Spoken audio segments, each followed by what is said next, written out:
আসন্ন টি-টোয়েন্টি বিশ্বকাপ ক্রিকেটে ভারতীয় দলের স্কোয়াড ঘোষণা করা হয়েছে ইতিমধ্যেই। অফ ফর্মে থাকা সত্ত্বেও সূর্যকুমার যাদবের উপরই আস্থা রেখেছেন নির্বাচকরা। অন্যদিকে চোট এবং ব্যর্থতার কারণে দল থেকে ছিটকে গেছেন শুভমন গিল। রিঙ্কু সিং এবং ঈশান কিষানের প্রত্যাবর্তন নিয়ে তৈরি হয়েছে নতুন উন্মাদনা। অফ ফর্মে থাকা সূর্যকুমার যাদব কি পারবেন বিশ্বমঞ্চে ভারতের মুখ উজ্জ্বল করতে, নাকি নির্বাচকদের এই সিদ্ধান্ত জন্ম দেবে নতুন কোনো বিতর্কের? দক্ষিণ আফ্রিকার বিরুদ্ধে সিরিজে সূর্যকুমার যাদবের ব্যাটে রান ছিল না বললেই চলে।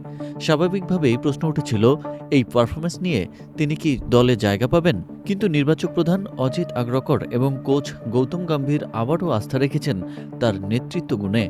নির্বাচক মণ্ডলী বিশ্বাস করেন অফ ফর্মে থাকলেও বিশ্বকাপের মতো বড় আসরে সূর্যের অভিজ্ঞতা দলের জন্য অপরিহার্য। অন্যদিকে বড় চমক হয়ে দাঁড়িয়েছে শুভমন গিলের বাদ পড়া। ইডেনে দক্ষিণ আফ্রিকার বিরুদ্ধে টেস্টে ঘাড়ে চোট পাওয়ার পর থেকেই তার ফর্ম ও ফিটনেস নিয়ে অনিশ্চয়তা ছিল।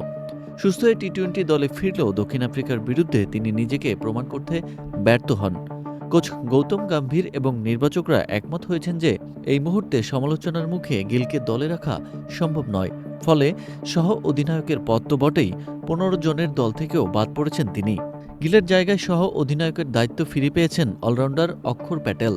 তবে সবথেকে বড় আনন্দের খবর হল ফিনিশার রিঙ্কু সিং এবং ঝাড়খণ্ডের উইকেটরক্ষক ব্যাটসম্যান ঈশান কিষানের প্রত্যাবর্তন। আইপিএল খ্যাত রিঙ্কু সিং এবং সৈয়দ মুস্তাক আলী ট্রফিতে দুর্দান্ত ফর্মে থাকা ঈশান কিষান নিউজিল্যান্ডের বিরুদ্ধে আসন্ন ৫ ম্যাচের সিরিজেও নিজেদের প্রমাণ করার সুযোগ পাবেন। শনিবার বিসিসিআই এর বৈঠকে চূড়ান্ত হওয়া এই দলটি কি পারবে ভারতকে আরও একটি শিরোপা এনে দিতে? সূর্যকুমারের নেতৃত্ব এবং রিঙ্কু ঈশানের ফেরার পর নিউজিল্যান্ড সিরিজই হবে তাদের বড় অগ্নিপরীক্ষা।